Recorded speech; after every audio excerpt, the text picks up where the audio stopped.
Alegre Noche se llama lo que estábamos escuchando de Paloma del Cerro. A ver si les puedo contar algo raudamente de Paloma del Cerro. Vos sabés que no es muy fácil encontrar biografías así prolijitas. Wikipedia, olvídate. Igual yo tengo como una cosa con Wikipedia, que me perdonen los más jóvenes, que además tienen como una santa devoción hacia Wikipedia. Yo le desconfío, está buenísimo, es una construcción colectiva, pero a veces tiene muchísimas imprecisiones. Hay arcoiris, gente, para quien quiera mirar para aquel lado, para el lado del muelle Piedra Buena, hay un arcoiris muy bello. Decía que es difícil encontrar datos, y está lloviendo además, ahí está. Y estamos cerrando todo para que no se moje nada, para poder seguir impecables, o lo más cerquita posible, siempre es nuestra intención, aquí en Radio Escuela Namuncura. Esto es Variaciones en Radio, segunda toma, con Carolina Cioco y la música de Paloma del Cerro. Es la invitada de hoy. Les contaba que no es fácil encontrar datos biográficos así muy ordenados sobre ella, y me encontré una nota muy interesante, un artículo que se publicó el 21 de octubre de 2011 en el suplemento Las 12, en página 12, y que lo firma nada menos que Miss Bolivia. Miss Bolivia, que hay gente que dice, ¿por qué es de Bolivia? No, Bolivia era la calle en la que ella vivía, se llama Paz, no recuerdo ahora el apellido, pero es una muchacha argentina, siempre me acuerdo, parece, ¿cómo era?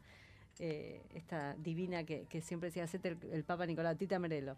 Me suena muchacha, me suena ella. Gozar hasta que me ausente es el primer disco de Paloma del Cerro, donde vida, pachamama, sonido y poder entrelazan felizmente la cultura coplera y el folclore con sonido electrónico, e invitan a un viaje que hasta se atreve a llevar las recopilaciones de Leda Valladares a la pista de baile. Bueno, esto es lo que caracteriza a esta artista. En general, estas mezclas como que van tratando de unir un extremo tan lejano, uno pensaría, fusión, del otro, y esas fusiones es como que causan un poquito de rechazo para los más ortodoxos, pero la verdad es que se están dando cada vez más estas experiencias musicales, ¿no?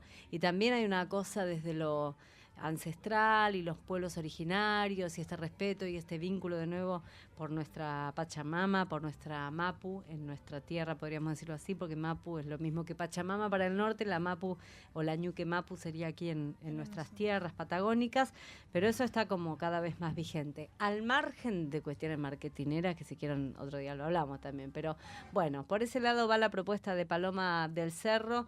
Y es muy interesante y les queremos recomendar este artículo que escribe o que firma Miss Bolivia, y que sale publicado en el año 2011, 21 de octubre del 2011, en el suplemento Las 12 de página 12. Les leo una parte, por ejemplo. Dice, además de la composición instrumental, la convivencia armónica de estilos refleja el origen plural y genuino desde donde el disco fue parido. Está hablando Miss Bolivia del primer disco de Paloma del Cerro. Dice, si todos somos canal y las melodías ya están ahí, el arte es el de unir, hilvanar, podemos hacer tan poco, resume ella, y sin embargo se advierte la impronta genuina de Paloma del Cerro a la hora de interpretar y seleccionar contenidos.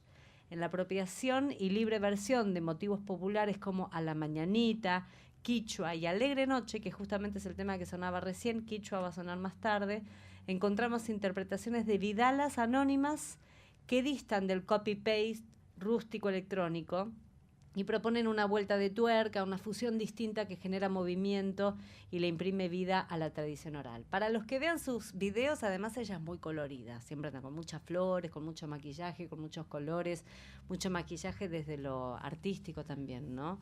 Así que bueno, se las proponemos así, la dejamos, invitamos como para quien tenga ganas.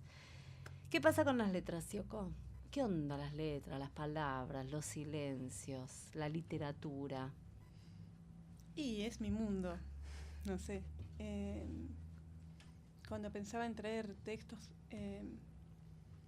no busqué mucho. Lo que hice es agarrar yo tengo estos cuadernitos, que en realidad acá hay 2 libros nada más, pero nada más son cuadernitos. Y tengo un montón, y tenía como 20, que son mis cuadernitos con los que yo pongo hasta la lista del supermercado, hasta cosas hasta que tu encuentro. Querido diario. Sí, casi. No pongo querido diario, pero es más o menos lo mismo. Pero letras de canciones o textos, y hay textos que repito hasta el hartazgo, aunque ya me lo sepa de memoria, porque tiene que ver con hasta el carácter visual de la palabra, ¿no? Bueno, vos conocés mi casa y hay textos expuestos en el placar o en las paredes, y que tiene que ver con esto, creo que con apropiarse de la palabra, la de uno y la de otros,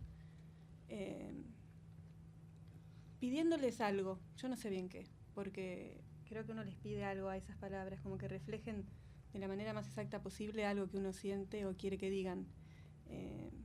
Si no, en mi caso no las tendría gráficamente puestas en las paredes o en mis anotadores. Y yo creo que en realidad la literatura tiene que ver con eso, con esperar algo de la palabra y de los silencios también, ¿no? Y casualmente me gustan los escritores o las escritoras en este caso. Bueno, traje algunos hombres como para no dejarlos afuera, pero me parece que es un laburo interesante el vínculo del escritor o la escritora con la palabra, ¿no? Y si la palabra le está dando o no lo que precisa o lo que necesita. Yo me acuerdo, por ejemplo, que lloré cuando murió Juan Gelman. Uh-huh. Y también dice Débora que ella también. ¿Te acordás? Ah, no lloraste, pero te acordás de mí llorando. ¿Te acordás que sí. ella lloró? Sí. Quizá, y ahí voy, ¿no? Más allá de lo anecdótico personal, buscando esto generacional. Gelman, además de... ahí entras en esa trampa de los rótulos y en esa trampa de las palabras. El Negro Aguirre, ¿no? Siempre habla de... hay una parte de la música y la palabra, de esa canción bellísima, que dice la palabra, o que él busca la palabra más certera que le copie la emoción. Y cuántas veces uno se encuentra con que la vida de golpe te encuentra en un lugar en el que te desborda la experiencia y cuando la querés poner en palabras, no la encontrás. Y puede ser que no la encuentres porque tenés una limitación, porque no conoces tantas palabras, porque no manejás tanto el vocabulario. ¿Viste? Cuando te dicen, bueno, pero es tu idioma, no importa. El idioma de cualquiera de nosotros, hable la lengua que hable, es muy vasto y muchas veces uno no lo maneja totalmente. Pero además de eso, las palabras son convenciones y culturales, ¿no? Claro, el lenguaje, ya de por sí cualquier lenguaje, ¿no? No estamos hablando solamente de las palabras, estamos hablando del musical, del gráfico. Es una traducción. No hay manera de plasmar de manera directa las emociones ni las imágenes que uno puede llegar a tener incluso en la cabeza. Ya no hay forma desde el primer momento que nosotros adquirimos el lenguaje. Ya es una mediación, es una traducción de otra cosa que es inefable, ¿no es cierto? Que no y es no tu se traducción puede... y después entra la representación Imagínate. de la persona que te escucha. Imagínate o que te lee. Entonces, eso es lo interesante, ¿no? La multiplicidad y demás, pero de por sí ya es una traducción de otra cosa, la palabra. Y los escritores y las escritoras tienen un vínculo incluso muchos problemáticos con la palabra, ¿no? O caótico con sus propias palabras. Y grandes que para mí son de los más admirados, como Alejandra Pizarnik o Borges, todo el tiempo ponían en duda su propia capacidad de poder... De poner en palabras las cosas. Claro, entonces esta gente que uno dice, bueno, no lo podría haber dicho mejor, claro. O si le sacás esa palabra, era esa palabra, y tenían un vínculo con la palabra muy, muy intenso. Por ejemplo, bueno, Pizarnik es una de las que acabas de nombrar. ¿Y quién más? Bueno, ¿Trajiste Pizarnik? Sí, traje Pizarnik. Bien. Justamente esos textos, y bueno, y Borges también. Y se han quejado hasta el último segundo de no poder decir como ellos querían. Entonces, bueno, Pizarnik, por ejemplo, hay unas anécdotas que ella ponía en fichas, ¿no es cierto? En cada ficha, de estas que uno tiene como fichero, una palabra, y las iba pegando y las miraba durante semanas, y las iba cambiando como rompecabezas hasta que encontraba la conjugación que a ella le parecía, ¿no? De palabras, no la combinación de palabras que a ella le cerraban más. Pero para esto las cambiaba, las borraba, las volvía a intercambiar y las miraba. O sea, de nuevo esta cuestión gráfica de la palabra, ¿no? De distanciarse y mirarla, ¿no? Claro. Aparte de las pizarras. Lo sonoro, la poesía, bueno, ese es uno de los temas en los que yo me quería meter con vos, ¿no? Si se puede hacer una diferenciación entre lo que es la narrativa y la poesía, o los poemas y los cuentos y las novelas. Sí, yo creo que realmente en este momento, nosotros cuando estudiamos nos enseñan unas diferencias de género, ¿no? Unas estructuras que, bueno, narrativo, lírico y dramático, que es poesía, cuento, novela y teatro, básicamente. Como para un orden, como para entender un poco y acomodar las grandes obras de la literatura. Pero en el fondo yo creo que por ahí en un momento, cuando la literatura era más tradicional, estas clasificaciones eran más exactas. Ahora, bueno, yo traje acá unos relatos breves que no tienen nada que envidiarle a un poema. ¿Y eso sería lo que se llama prosa poética? Claro, que eso también es otra forma ¿Un invento? Claro, otra forma de es como cuando te dicen la tarde-noche, que es un invento argentino, claro. ¿No? O es tarde o es noche. Bueno, prosa poética, o es prosa o es poema. Y no, porque en realidad la diferencia que uno, aparte yo misma dando clases le enseño a los chicos, es que bueno, la narrativa cuenta una historia. Hay un narrador que cuenta una historia. ¿El poema no? El poema también cuenta una historia. Y no hay un narrador, hay un yo poético. O que en el poema hay muchos recursos estilísticos y demás. Y en la narrativa también.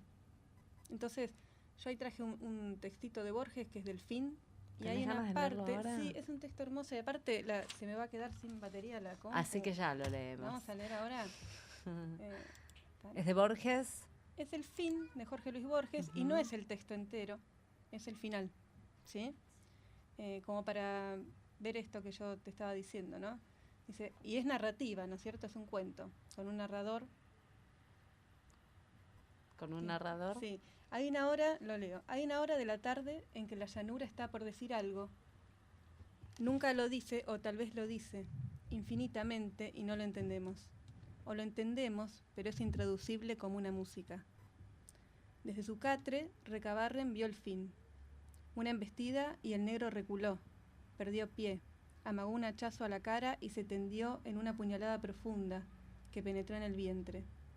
Después vino otra que el pulpero no alcanzó a precisar y Fierro no se levantó. Inmóvil, el negro parecía vigilar su agonía laboriosa. Limpió el facón ensangrentado por el pasto y volvió a las casas con lentitud, sin mirar para atrás. Cumplida su tarea de justiciero, ahora era nadie. Mejor dicho, era el otro. No tenía destino sobre la tierra y había matado un hombre. Bueno, este texto, que es una narrativa, ¿no? Hay una hora de la tarde en que la llanura está por decir algo, nunca lo dice, o tal vez lo dice infinitamente. Eso es tremendo. Es increíble. Eso es poesía pura. Es poesía pura, claro. Entonces, los géneros están mezclados. Y yo misma, desde mi rol de docente, cuando les digo a los chicos, bueno, lírico, narrativo, no les digo, no, bueno, esto es una clasificación, pero este último párrafo es increíble. Sí. Entonces, y hay poemas que cuentan historias. Claro. Y en realidad siempre cuentan historias en los poemas. Pero ¿en qué cursos das, Caro, clases? Estamos hablando de secundaria, ¿verdad? Y cuarto año, quinto año, ahí me gustan los cursos grandes, de chicos más grandes. Y fue un desafío para mí dar primer año. Estos últimos 2 años di primer año. Y es un desafío. ¿Con qué te encontraste? Cuando a los pibes les lees Borges, por ejemplo, o les pones Borges ahí sobre la mesa, y bueno, lean, charlémoslo. Bueno, a los de primer año no les pongo Borges. No, a los de primer año no les pongo Borges porque todavía... Pero sí les leo... Me parece que quedar en primer año me conectó con un poco con el juego, desde la literatura, que por ahí yo al dar en cuarto año, quinto, que es literatura latinoamericana, ya los trato como adultos, ¿no? Y los chiquitos todavía tienen este vínculo con la literatura más lúdico. ¿Y qué necesitan por ahí más cuentos? Porque Borges tiene cuentos, pero es más complejo, ¿no? ¿Por qué elegís no dar Borges en primer año y sí en años más avanzados? Porque para entender Borges tenés que tener un poquito de... ¿Haber leído otras cosas? Sí, de cultura general. Si no, te lo perdés todo. Hasta el más sencillo de Borges. Le puedo leer algún pedacito, pero no, porque Borges siempre está citando otros escritores, procesos históricos, cuando no otras te manda obras una literarias. Cita apócrifa. Claro, los mitos griegos. Claro.